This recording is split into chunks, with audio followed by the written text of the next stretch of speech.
insaciables son, hasta que conocen a su Salvador.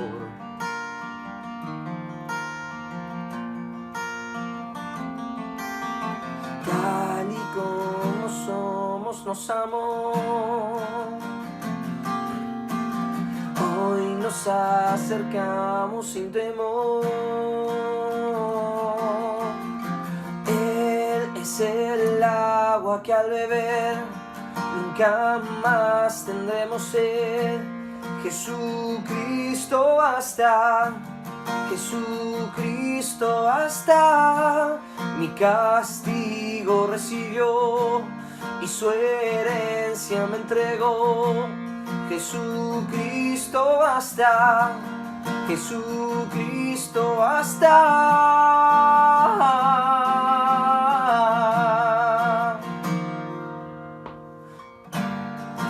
Fuimos alcanzados por su gran amor. Con brazos abiertos nos recibe hoy.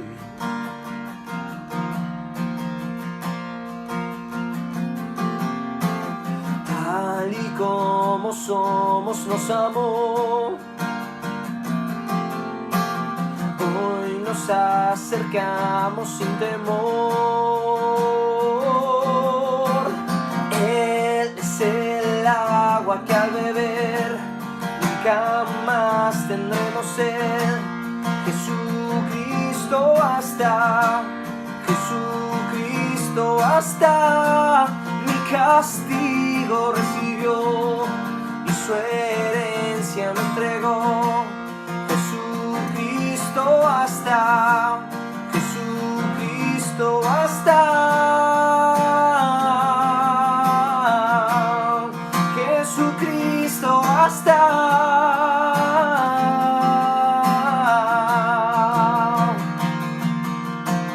Tal y como somos nos amó. Hoy nos acercamos sin temor, sin temor. Tal y como somos nos amó. Hoy nos acercamos sin temor. Él es el agua que al beber nunca más tendremos sed. Jesucristo basta, Jesucristo basta. Mi castigo recibió y su herencia me entregó. Jesucristo basta, Jesucristo basta. Jesucristo basta.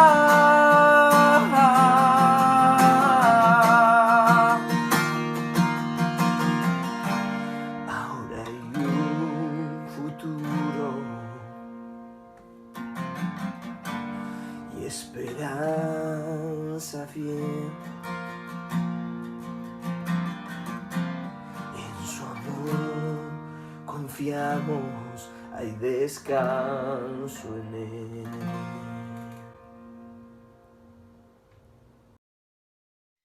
Querido amigo, hermano en Cristo, deseo que estés disfrutando mucho de la comunión con el Señor y del amor de Él. Vamos a orar al Señor antes de continuar con el estudio de hoy. Señor, ponemos en tus manos tu palabra, ponemos en tus manos el estudio de tu palabra, Señor, la enseñanza de ella, y también, Señor, a cada uno de los que están oyendo, para que, Señor, tanto en mí como en ellos, Señor, la recibamos con mansedumbre. Señor, la recibamos con humildad, sabiendo, Dios, que esta es la perfecta ley, como dice tu palabra, la de la libertad, para que, Señor, seamos hacedores de ella y no tan solamente oidores. En el santo y bendito nombre del Señor Jesús, que al sea toda la gloria y honra. Amén y amén. Muy bien. Hoy vamos a continuar con el estudio del libro de Romanos. Habíamos quedado en el capítulo 8, así que hoy tenemos que continuar desde el capítulo 9. Entre los capítulos 9, 10 y 11 de la Epístola de los Romanos tratan lo referente a Israel como pueblo escogido de Dios, como descendientes de Abraham. Recordemos que toda la epístola a los romanos es una enseñanza sobre la justicia de Dios. La justicia de Dios es por medio de la fe en Jesucristo. La justicia de Dios para todo aquel que cree en Jesucristo. Dios imputa justicia a aquel que cree, habiendo Cristo llevado todo nuestro pecado en la cruz de Calvario. Somos justificados pues por la fe y por esa justificación tenemos paz para con Dios. Ahora, el apóstol Pablo va a enseñar, va a explicar, inspirado por el Espíritu Santo, Dios va a explicar qué es lo referente a Israel, cómo se aplica la justicia de Dios en cuanto a lo relacionado a Israel y va a dar a entender quién es el verdadero Israel. Les voy a compartir la pantalla, así eh, podamos apreciar mejor el estudio y de esta manera ustedes también me puedan ir siguiendo en cada tema y pasaje bíblico y punto que tratemos. Lo que sí les sugiero, mis hermanos, es tener lapicera, es tener un cuaderno para tomar notas. Miren, esto es importante porque con la lapicera, el cuaderno, y cuando uno toma notas puede sacar mejor provecho del estudio bíblico y de la enseñanza de la palabra de Dios. Es más, Dios da más luz, da más dirección. Cuando la palabra de Dios es mejor guardada en el corazón. Esta es la idea del cuaderno y el papel, es para que no seamos oidores, que las palabras pasen por nuestra cabeza y salgan por el otro oído, sino que se aniden en el corazón y la guardemos para que obedezcamos y vivamos conforme a la voluntad de Dios. Yo le he puesto de título a este capítulo de Romanos, la misericordia y elección de Dios. Tenemos versículos famosísimos en este capítulo, como el de a Jacob amé, más a Esaú aborrecí, el del versículo 13. Vamos a adentrarnos en el capítulo 9 y mientras tanto vamos a leer en cada parte de lo que vamos a ir tratando. Hemos dividido este capítulo en 3 partes. Primero, compasión por los incrédulos. En segundo lugar, confianza en la misericordia de Dios. Y en tercer lugar, confianza en la voluntad de Dios. ¿Quién mejor que en el Señor para entregar toda nuestra confianza en Él y para adorarle? Porque solo Él es digno. Vamos al primer punto, compasión por los incrédulos, y vamos a leer Romanos 9 del 1 al 5. Dice la palabra de Dios: verdad digo en Cristo, no miento, y mi conciencia me da testimonio en el Espíritu Santo, de que tengo gran tristeza y continuo dolor por mis hermanos. Tengo gran tristeza y continuo dolor en mi corazón, porque deseara yo mismo ser anatema, separado de Cristo, por amor de mis hermanos, los que son mis parientes según la carne, que son israelitas, de los cuales son la adopción, la gloria, el pacto, la promulgación, la ley, el culto, la promulgación de la ley, el culto y las promesas, de quienes son los patriarcas y de los cuales, según la carne, vino Cristo, el cual es Dios sobre todas las cosas, bendito por los siglos. Amén. Muy bien, vamos con estos primeros 5 versículos y encontramos en primer lugar lo que el apóstol va a expresar. Primero dice, verdad digo en Cristo. Esto lo está diciendo delante del Señor. Y lo que va a expresar son verdades inspiradas por el Espíritu Santo. Porque él va a expresar que dice, no miento, dice, y mi conciencia me da testimonio en el Espíritu Santo. No solo su conciencia daba testimonio de que él no mentía y que decía la verdad, sino que también el Espíritu Santo, guiado Pablo por el Espíritu Santo, iba a expresar estas siguientes verdades que va a desarrollar respecto a la elección de Israel, y de las cuales nosotros también tenemos que sacar la enseñanza espiritual. Cuando Pablo va a enseñar quién es el verdadero Israel, ahí nos incluye a nosotros. ¿Y qué responsabilidades trae a esto a nosotros como creyentes en Cristo? Pablo decía, tengo gran tristeza y continuo dolor en mi corazón. Esa gran tristeza y continuo dolor que Pablo tenía era por sus hermanos de carne, es decir, por sus familias israelitas, por la nación de Israel, por sus parientes, por los descendientes físicos de Abraham, por el Israel. Dice, y él expresa un extremo. ¿Hasta qué extremo llega ese dolor? El dolor de Pablo era porque ellos rechazaron el evangelio de Jesucristo. Cuando Pablo estuvo en Listra, los judíos venían detrás y enseñando, desenseñando todo lo que Pablo había enseñado. Y sin embargo querían desacreditar la labor de los apóstoles. Cuando Pablo estaba en Listra y había enseñado el evangelio de Jesucristo, los judíos que venían detrás, dice que hablaban a las personas que estaban en ese lugar contra los apóstoles y le llevaron a Pablo y le apedrearon y le llevaron fuera de la ciudad medio muerto, pensaban que estaba muerto. Y estos eran judíos que donde Pablo iba enseñando, detrás llegaban los judíos diciendo, estos hombres hablan mentiras, hablan blasfemias y están contra la ley de Dios y nada que ver, y mentían contra ellos. Ahora, Pablo fue apedreado, fue perseguido por los judíos. Pablo recibió mucho daño de sus hermanos según la carne, pero él entendió, es necesario que al reino de Dios entremos por medio de muchas tribulaciones, y nada de esto quitaba el amor que tenía para con los de Israel.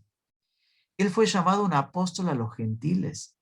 Dios lo llamó y lo puso como un vaso de elección para llevar su nombre a todas las naciones del mundo saliendo de Israel. Y cuando el evangelio no era ya recibido por los israelitas, él les decía, a los gentiles voy a llevar el evangelio, como para a ver si por ese celo ellos ponían más atención a escuchar las verdades de Cristo. Pero Pablo, guiado por el Espíritu Santo, guiado por la obra de Dios, Dios llevaba las buenas noticias al resto de las naciones del mundo.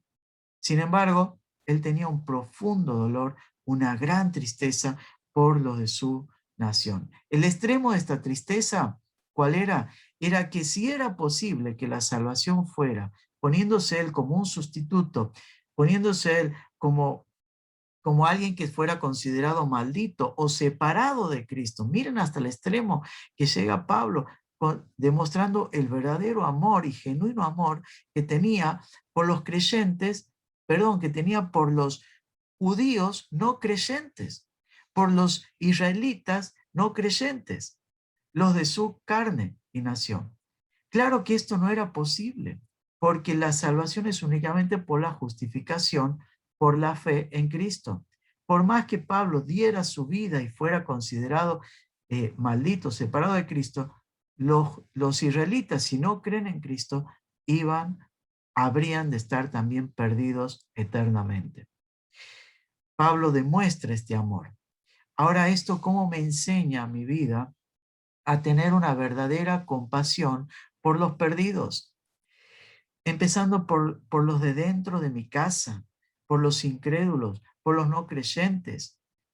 Con amor, orar por ellos, sentir gran tristeza, continuo dolor para que se conviertan a Cristo, clamar al Señor, forzarlos a entrar, mostrarles y si es posible sentarnos con ellos y decirles, ¿Cuánto vas a esperar para recibir a Cristo?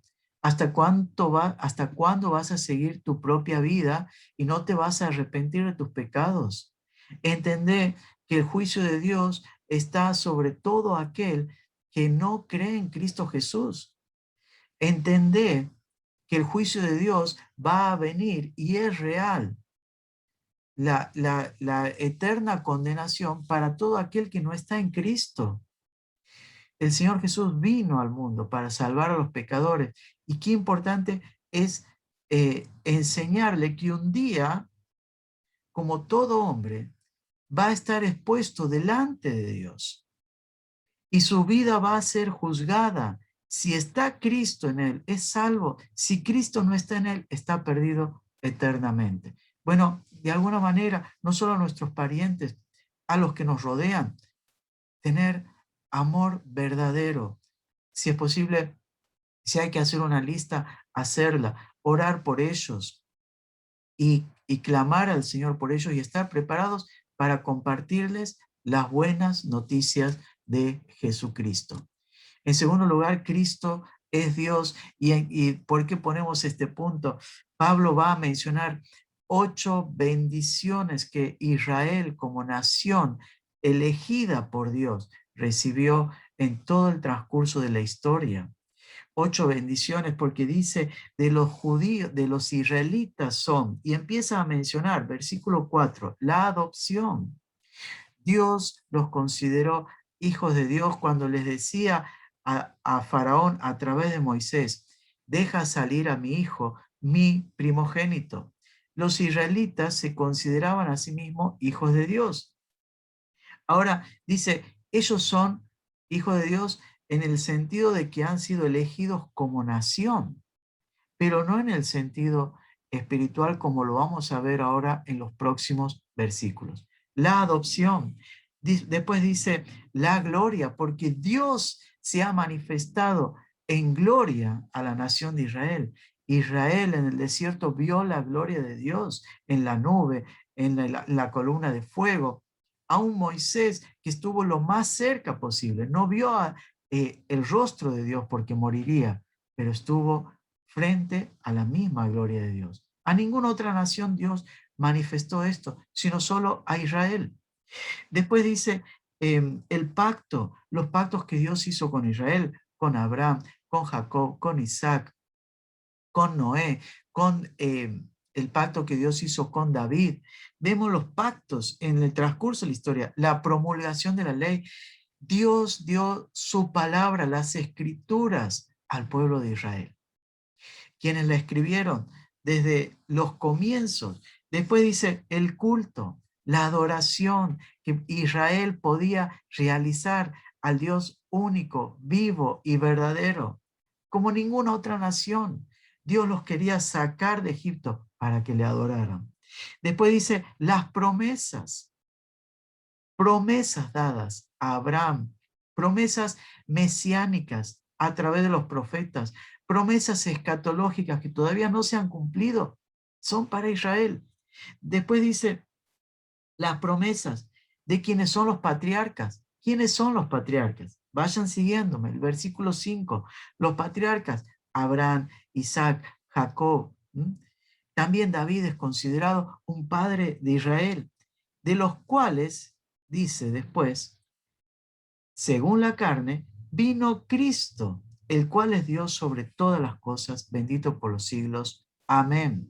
Ahora lo que Pablo dice aquí sería escandalosísimo, escandalosísimo para un israelita, que Cristo es Dios. Este fue el motivo por el cual los judíos consideraron que él blasfemaba a Dios y por el cual fue motivo suficiente para ser crucificado, cuando el sumo sacerdote rasgaba sus vestidos. Y era la verdad, no estaba mintiendo. Esta bendición tuvo Israel, que el Hijo de Dios, Dios fue hecho carne y vino a través de la descendencia de los patriarcas israelitas. El Señor Jesús fue israelita, fue judío, de padre y madre, de ascendencias judías. Ahora, miren este detalle que dice, de Cristo, que Él es Dios. ¿Qué significa esto? Acá está declarando la divinidad del Señor Jesús, del Hijo de Dios. Jesucristo es Dios y esto lo tenemos que compartir cada vez que predicamos el Evangelio. Que Él es Dios, que ha sido crucificado por nuestros pecados, que ha resucitado el tercer día. Cuando compartas el Evangelio, no dejes de decir y de llevar a la persona con quien le estás compartiendo que está en pecado, que la ley, y para ello, ¿cómo le vas a demostrar su pecado? Ellos te van a decir que son buenos y que son suficientemente buenos para entrar en el reino de Dios. Llévalos por la ley.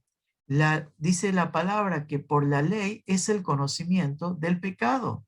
El apóstol Pablo mismo decía, yo no hubiera conocido el pecado si no fuera por la ley.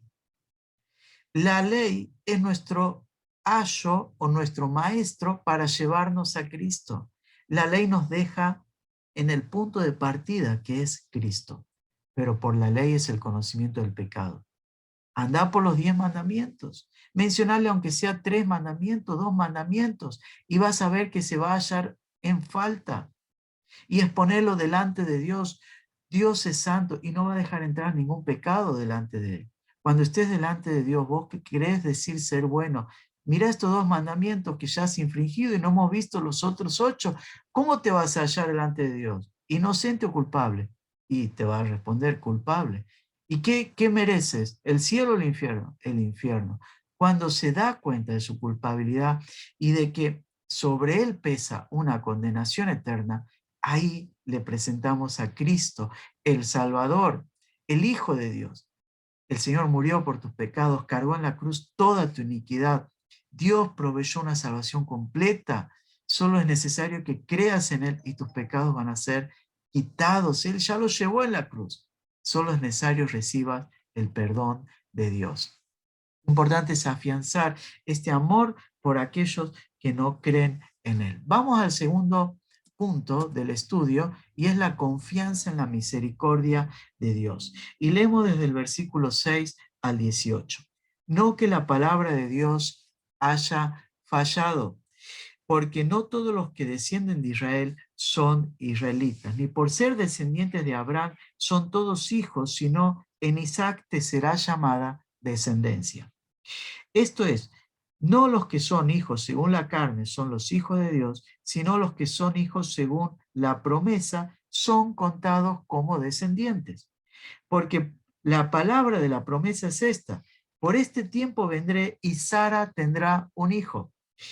Y no solo esto, sino que también cuando Rebeca concibió de uno, de Isaac, nuestro padre, pues no habían aún nacido y ni habían hecho ni bien ni mal, para que el propósito de Dios, conforme a la elección, permaneciese, no por las obras, sino por el que llama.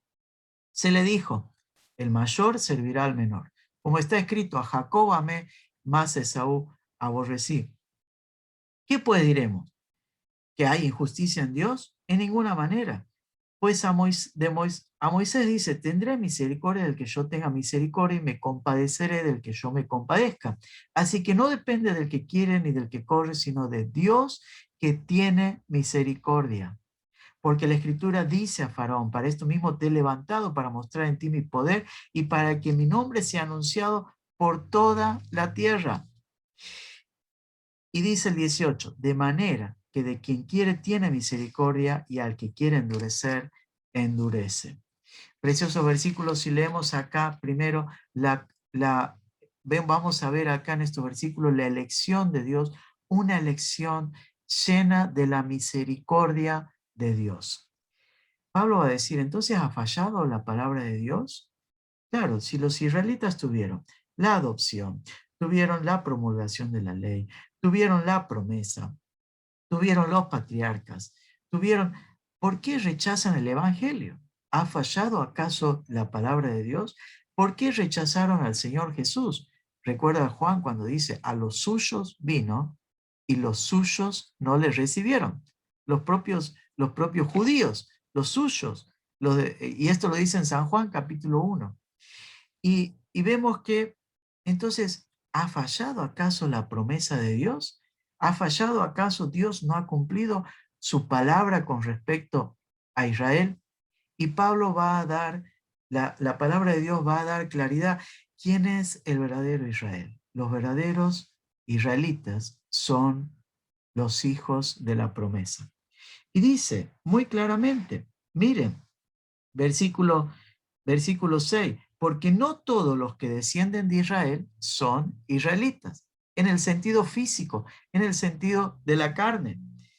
Esto es, no los que son hijos según la carne son los hijos de Dios, sino los que son hijos según la promesa son contados como descendientes. Porque la palabra de la promesa es esta: por este tiempo vendré y Sara tendrá un hijo. Abraham tuvo en total 8 hijos. Tenemos Ismael, que nació de Agar, después de Sara, Isaac, y después de Setura tuvo 6 hijos más. En total, 8 hijos. Y encontramos allí que de esos 8 hijos, de uno solo es el hijo de la promesa. Este es Isaac.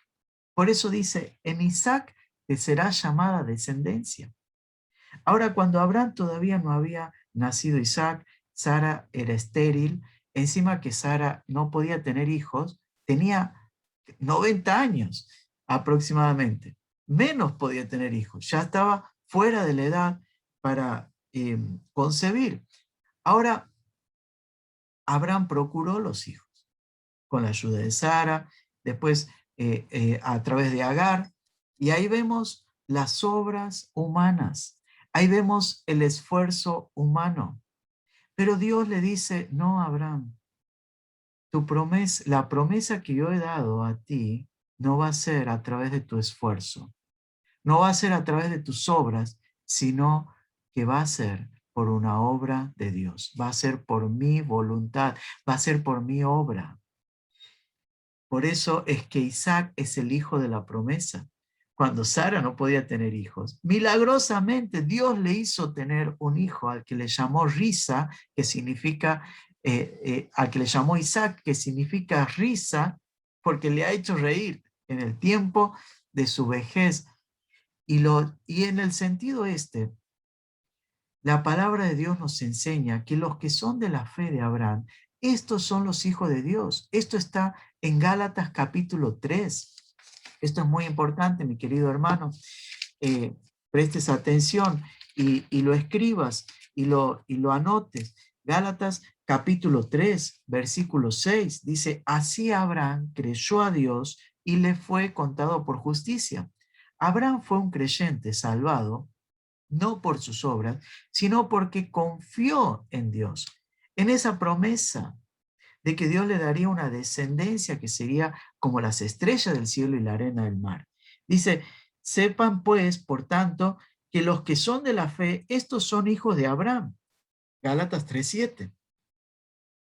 Y la Escritura, previendo que Dios había de justificar por la fe a los gentiles, estos somos nosotros, los no judíos, dio de antemano la buena nueva a Abraham, diciendo, en ti serán benditas todas las naciones. De modo que los de la fe son bendecidos con el creyente Abraham. ¡Qué bendición! Dios nos ha permitido recibir la promesa de la vida eterna, la promesa de la salvación, de la justificación por medio de la fe en Él. Seguimos viendo y encontramos su misericordia en la elección. Mira lo que hemos leído en los versículos siguientes. Cuando Dios elegía a Israel, lo eligió no por ser más que las demás naciones, sino por amor. Dios eligió a Israel por amor. Esto está en Deuteronomio. Deuteronomio, y lo vas a encontrar en Deuteronomio capítulo 6. En Deuteronomio capítulo 6 dice versículos 6 al 8. No porque Israel sea más que las demás naciones. Israel era una nación insignificante del resto, sino porque Dios la amó. Esa elección no vino por el los 7 hijos que tuvo Abraham, naturalmente, a través de Agar y Cetura, esa elección vino por Isaac. Isaac, una figura de Cristo, una figura de la obra de Dios, dice, nosotros somos bendecidos con el creyente Abraham. Así como Abraham tuvo esa fe en Dios y fue justificado por la fe, los creyentes en Cristo son justificados por la fe en Dios. Sigue diciendo, después de Isaac, vemos allí el asunto con Jacob y Esaú. La elección entre Jacob y Esaú.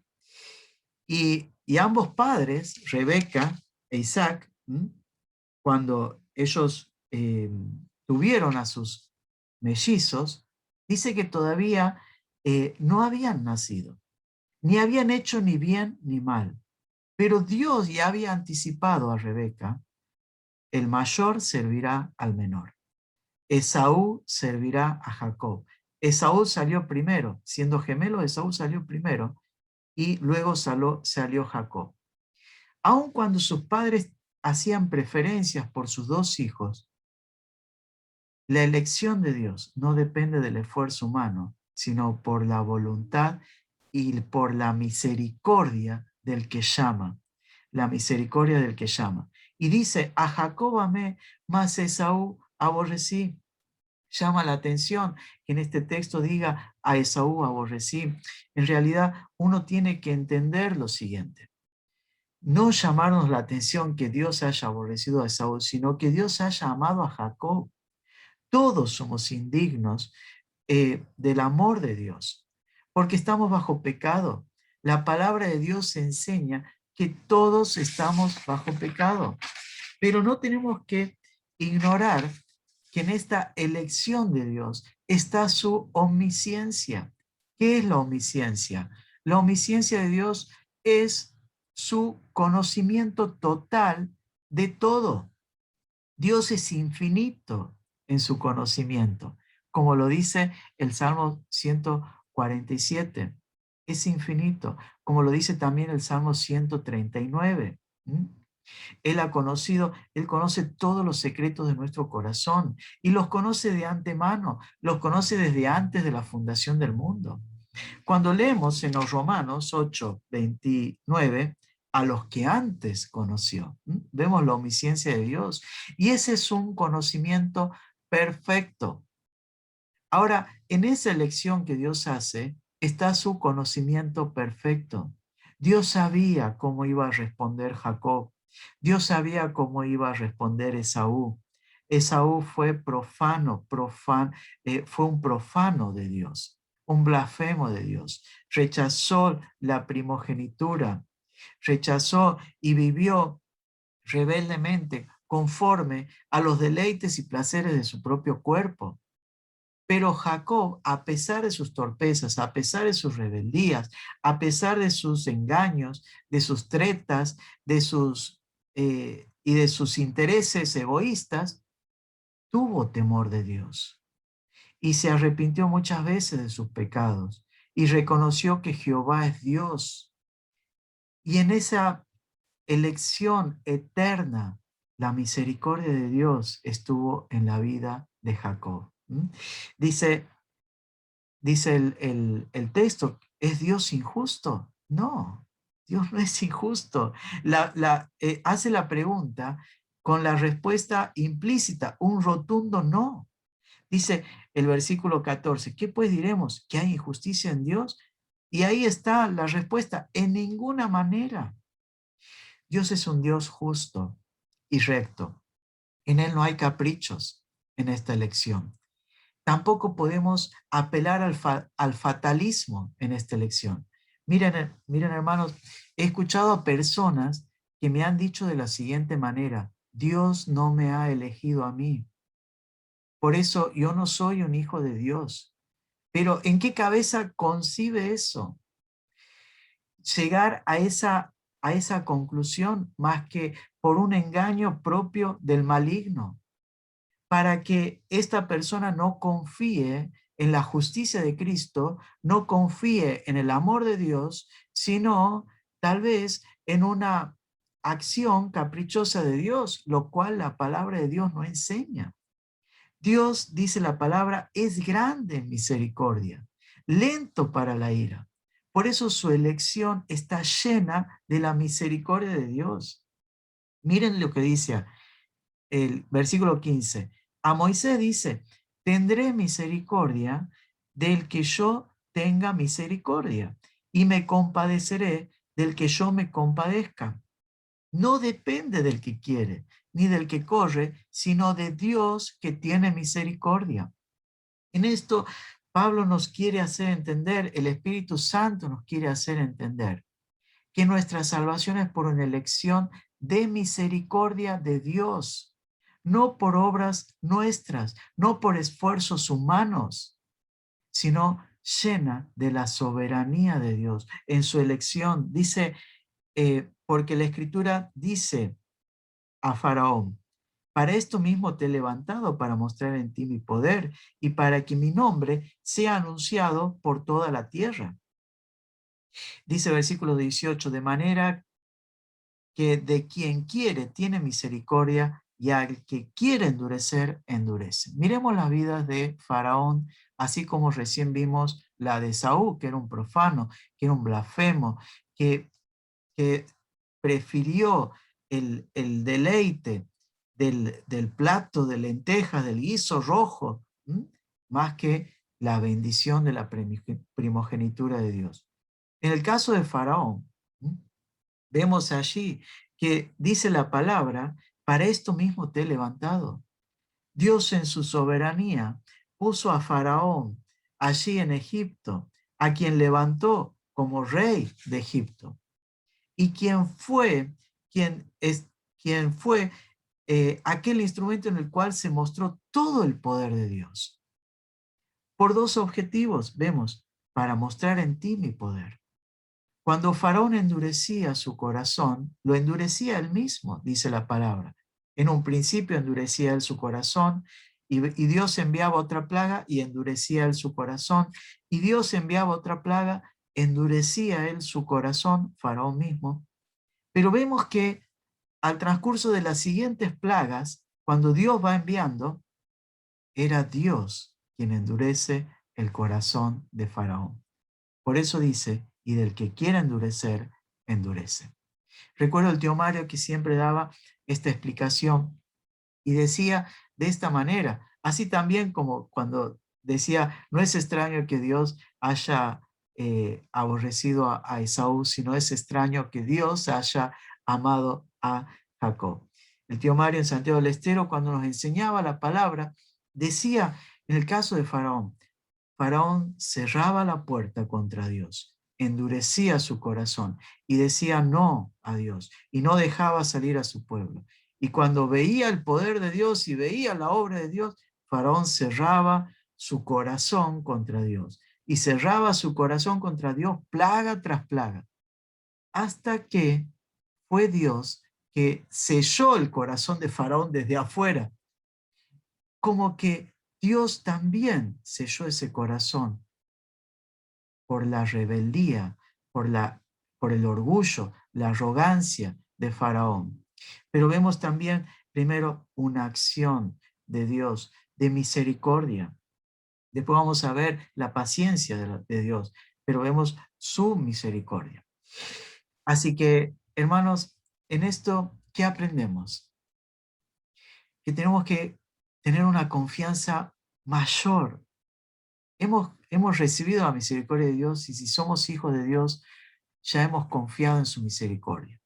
Pero tenemos que crecer en esa misericordia y decir, el Señor me ha elegido desde la eternidad, no por mi obra, no por mi esfuerzo humano, no porque yo haya hecho algo, sino por su infinita misericordia.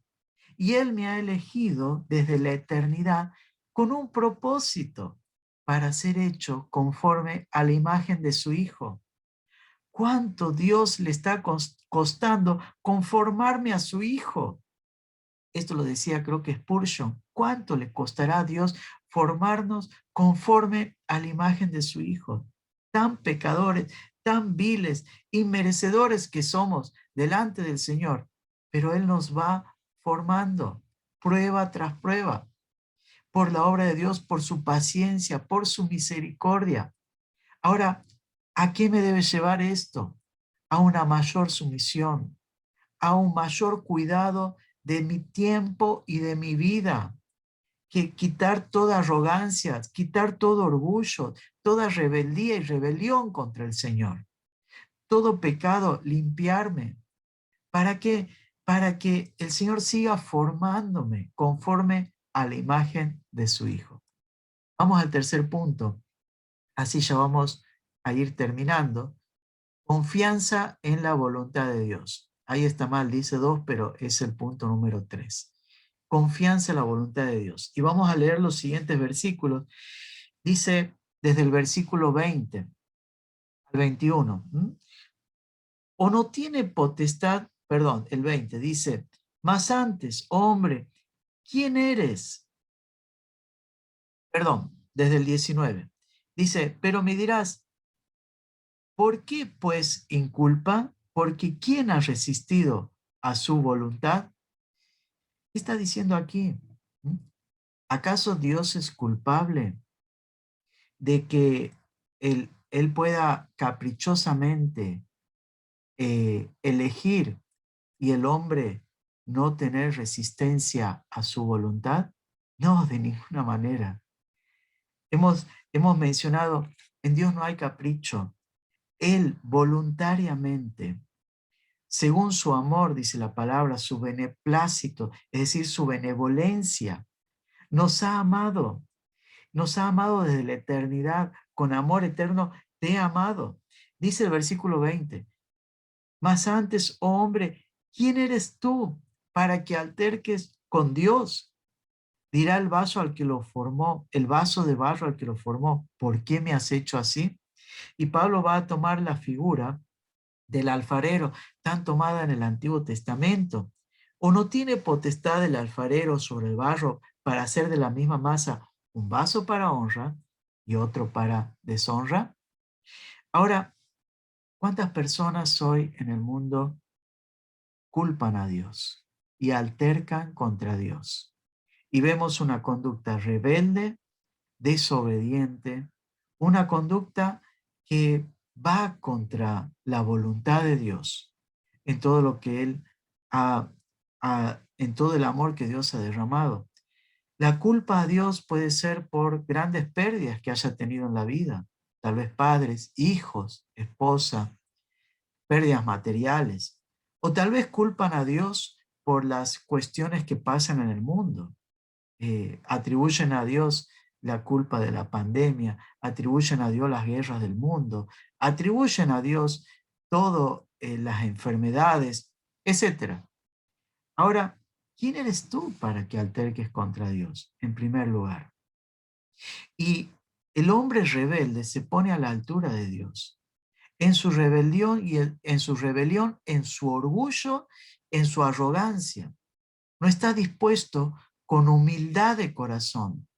No está dispuesto con humillación de espíritu, con pobreza de espíritu, a recibir la palabra de Dios, el amor de Dios, para arrepentirse de sus pecados.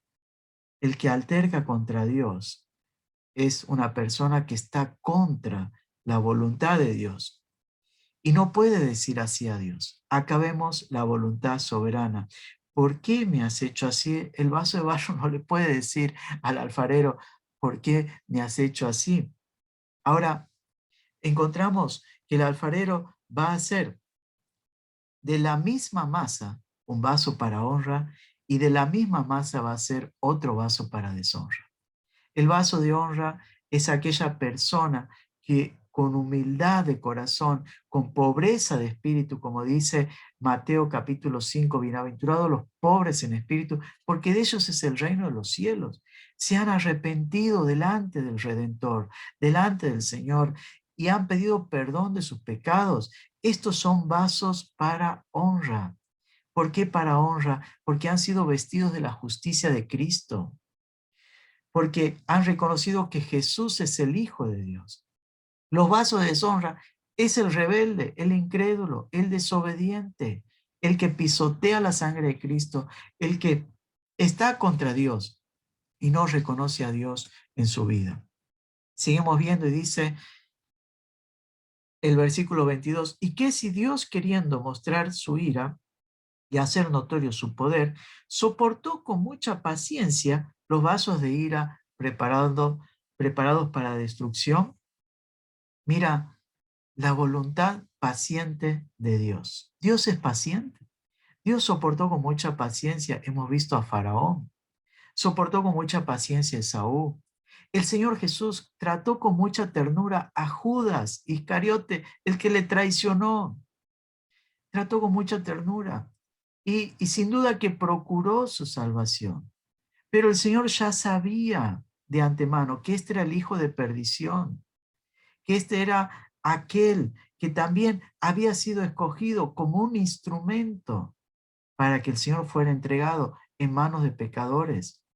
Pero vemos la voluntad paciente de Dios de soportar esos vasos de honra, esos vasos, perdón, de deshonra. Esos vasos de deshonra se convirtieron en vasos de ira, preparados para destrucción. Dice la palabra que cuando sea el día de Jehová, el día en el cual el Cordero de Dios ejecutará sus justos juicios, los incrédulos en la tierra dirán a los montes, caigan sobre nosotros. Y por favor, escóndanos de la ira del Cordero de Dios. Qué terrible será ese día de la ira. Miren, Dios es lento para la ira. Y Dios no quiere que ninguno perezca, dice la palabra de Dios en 2 Pedro, capítulo 3. No quiere que ninguno perezca. Y dice que Él no quiere que ninguno perezca, sino que todos procedan al arrepentimiento. Y esto es importante entender, no perdamos la esperanza si vemos en alguien que con rebeldía e incredulidad rechaza a Dios. Mientras aún tenga vida y respiro en su corazón, es porque la misericordia de Dios, la voluntad de Dios, así lo permite para que se arrepienta y para que crea en Cristo. Sigue diciendo el versículo 23 y vemos la voluntad gloriosa del Señor para hacer notorias las riquezas de su gloria. Las mostró para con los vasos de misericordia que Él preparó de antemano para gloria. Mira, esos vasos de honra son vasos de misericordia y allí serán, allí el Señor entregará su voluntad gloriosa. El Señor dará gloria. Qué precioso cuando estemos en su gloria. Nada es comparable, dice, a esta tribulación presente con la gloria futura que ha de ser manifestada en los hijos de Dios. Vemos su voluntad paternal, versículo 24, a los cuales también ha llamado, esto es a nosotros, no solo a los judíos, sino también de los gentiles. Hace una pregunta, como 3 versículos es esta pregunta. Sí, la salvación, los verdaderos hijos de Dios, no es en los judíos, es tanto en judíos como en gentiles, para todo aquel que cree, una oferta de gracia, de vida eterna, para todo aquel que cree en Cristo, profetizada de antemano, miren, por Oseas, versículo 25, como también en Oseas dice, llamaré pueblo mío al que no era mi pueblo. Su pueblo era Israel. Y llamaré pueblo mío al que no era mi pueblo. A todas las naciones ha llegado el mensaje de Cristo y somos un pueblo de Dios, que no éramos pueblo de Él. Dice, y a la no amada, amada, amados de Dios. Dice, y en el lugar de donde se les dijo, vosotros no sois pueblo mío, allí serán llamados hijos del Dios viviente. Esos son los verdaderos hijos de Dios, los que hemos reconocido a Jesucristo. Miren Isaías, versículo 27. También Isaías clama tocante a Israel. Si fuera el número de los hijos de Israel como la arena del mar, tan solo el remanente será salvo, porque el Señor ejecutará su sentencia sobre la tierra en justicia y con prontitud. Y como antes dijo Isaías, si el Señor de los ejércitos no nos hubiera dejado una descendencia, como Sodoma habríamos venido a ser, y a Gomorra seríamos semejantes. El remanente de Israel que será salvo cuando Dios ejecute sus juicios en la gran tribulación. Un remanente será salvo también para que sean ganados para Él. Aquellos que se arrepientan, por supuesto, no hay otro modo, que crean en Jesucristo, en la preciosa sangre de Jesucristo, porque en Él Dios ha determinado toda salvación. Gloria infinita al Señor por su misericordia. Y, y realmente que podamos pensar y tener esta confianza en la voluntad de Dios.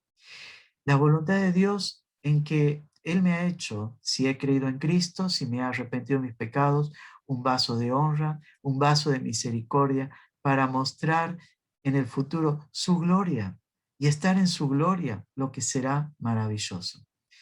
Querido hermano, te animo a seguir dando testimonio de la fe en Cristo. No dejes de hablar de Él, de hablar de modo que el Espíritu Santo te utilice para convencer al incrédulo de pecado, de justicia y de juicio.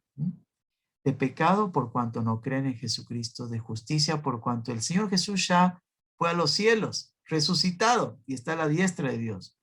Y de juicio por cuanto el príncipe de este mundo ya ha sido vencido, Satanás.